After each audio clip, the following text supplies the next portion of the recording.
They say silence is the sound of restraint. But when I heard my daughter hit the floor, it didn't sound like restraint. It sounded like a bone snapping inside my soul. The music stopped. The laughter cracked. 100 eyes turned. Not fast enough. My sister-in-law stood over her. Smiling. Not apologizing. Smiling. My daughter's small hand clawed at the air, reaching for the chair she'd been ripped from. Her voice trembling barely there. "Daddy, please."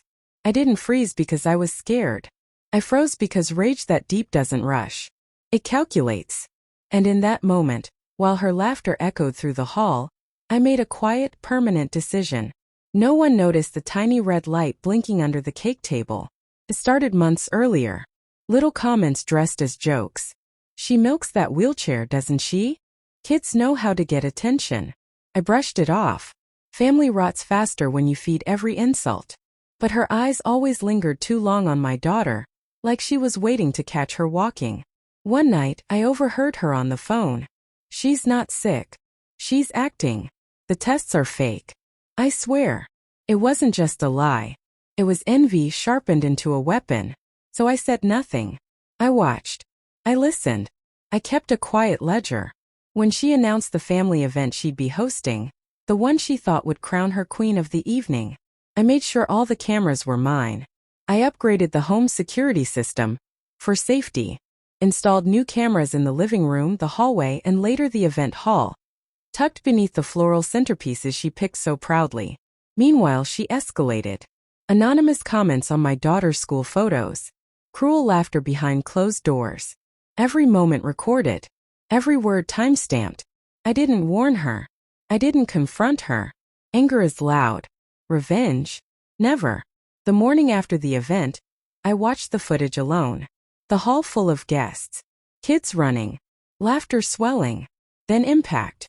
My daughter falling, her tiny cry, people gasping, and there she was, my sister-in-law.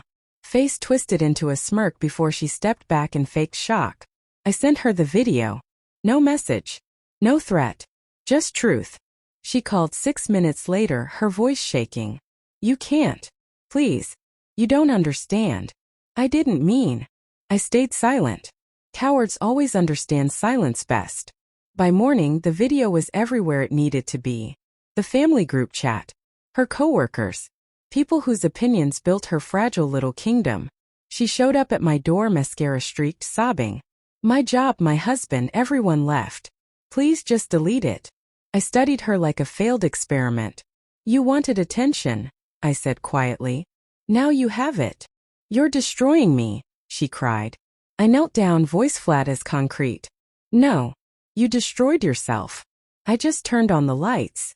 I handed her a folder, printouts of every rumor, every lie, every recording. "Keep it. So the next time you think about hurting someone smaller than you, you'll remember what happens when they have someone bigger watching."